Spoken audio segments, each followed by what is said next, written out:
for my first review for the ZX Spectrum, the most adorable home computer ever built, I was going to review these two timeless classics, but you know, since then I discovered a little game called Cobra, which is not a timeless classic, but it is massively entertaining. So let's open this bad boy up and see what's inside. This game was released separately, but what we have here is a collection of 8 different Ocean published games. And for some reason, a whiz-ball cheat sheet from a Sinclair magazine. Now, this game has some interesting background. So I read in the current edition of Retro Gamer magazine that the authors were treated to an advanced screening of the Cobra movie, and they really did not like the movie. And it was one of those hyper-violent action movies, so I think their dislike was a combination of where politics were in the 1980s, and that Cobra really just isn't that great of a movie. So anyway, what they decided to do was to make the game very silly.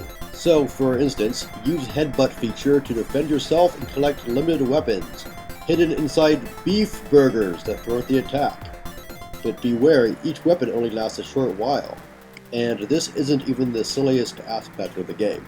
So let's put this away for now and go on and see what Cobra has to offer.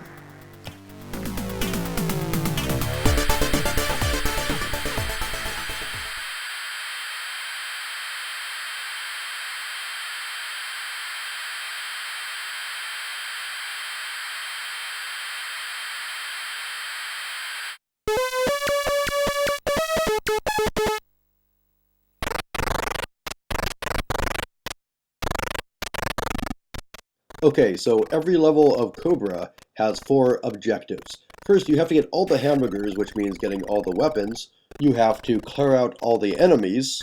As you can see, this is a pretty dangerous part of town. And the last objective is you have to rescue Ingrid, who's, you know, from the movie, that's who Cobra is protecting in the film, and she'll show up from time to time, and what you have to do is you have to tag her. You can't shoot her or she'll run away. I think certain enemies will also cause her to leave, but I haven't honestly noticed that a whole lot in practice. Now you've got 4 different weapons to help you on your quest. You've got this headbutt, you have a bloody knife you can use to stab people, you've got a handgun of course, and what is possibly the first appearance of a laser-sighted rifle in a video game.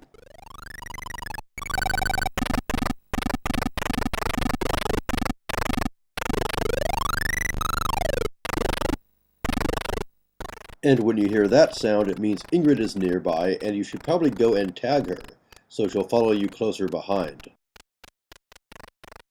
And yeah, if you're watching this on a real Spectrum, you can see the laser sight. Somehow that's not coming through with the interlacing. And that duck in the bottom of the screen, that shows you how much time you have left with your power-up. I love how Stallone blows away baby carriages in this with no remorse. This is before I think licensors really cared what was in their video games. And those days are long gone.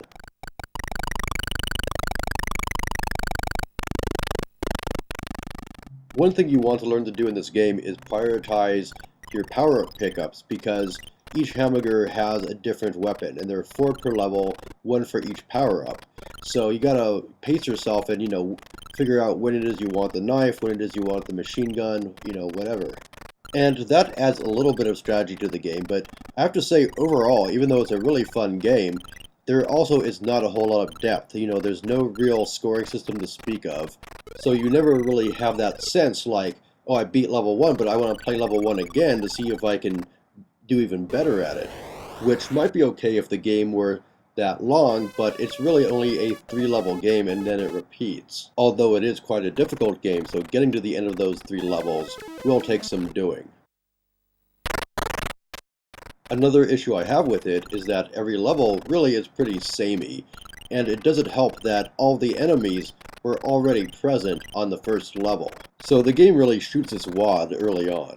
If they had introduced enemies more slowly, then there would be a reason to play the second loop, because it wouldn't be just the first level again but harder, it would be the first level again with different enemies.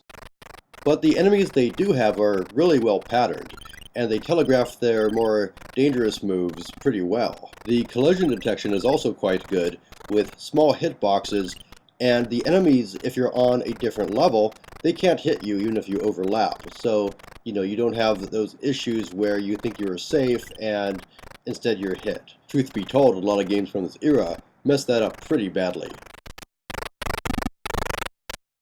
So in a technical sense, the game is really sound, and in fact, these are some of the best graphics I've seen on the ZX Spectrum. This was a machine that was not really designed to play games. It had a 4 MHz processor, but no sprite hardware, no background, support, no scrolling. So all this is, it relies on the CPU to do all these things. And what you're seeing is a game with no sprite flicker, with a bunch of moving objects, no slowdown, and even some parallax in there. And so that's kind of amazing.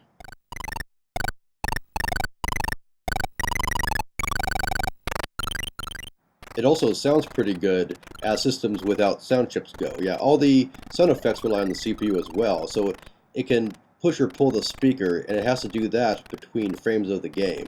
So that's why it's all clicky and beepy.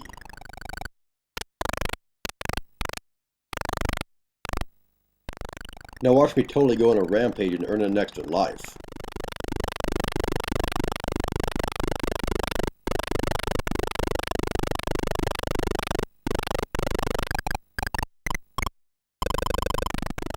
This game doesn't really have a lot of longevity, but I really like it. It's a lot of fun, and very challenging. I really enjoy how stupid silly it is, and I'm sure if I had this as a kid, I would have just played the hell out of it. I mean, I played the crap out of Commando on the Commodore 64, and that thing only had 3 levels as well. So if I had this, man, I would have been playing this thing incessantly.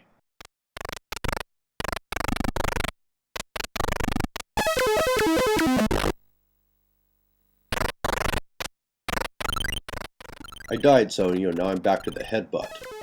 So, I need a beef burger really badly. I love how the manual specifies that it's beef, no turkey burgers or veggie burgers for this guy.